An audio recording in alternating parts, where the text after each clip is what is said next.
মিজান আবার আসবে, বিজয়ীর বেশে আসবে। মিজানুর রহমান আজহারী চলে গেছে, চলে যায়নি, তাকে চলে যাওয়ার জন্য বাধ্য করা হয়েছে। একটা মাহফিলে 10 লাখ 15 লাখ লোক হওয়া, এটা দুনিয়ার কোন রাষ্ট্রপ্রধানের ইতিহাসেও নেই, ঠিক কিনা বলুন?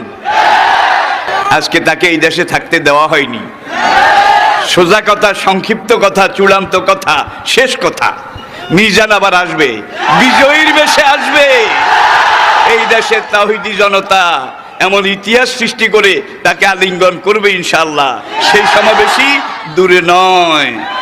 আমাদের সেই দিনী ভাই, আমার সেই সুযোগ্য সন্তান, অচিরে আল্লাহ তাকে আবার আমাদের মাঝে ফিরিয়ে আসার মতো, আনার মতো সৌভাগ্য, পরিবেশ, পরিস্থিতি এটা তিনি যেন দান করেন।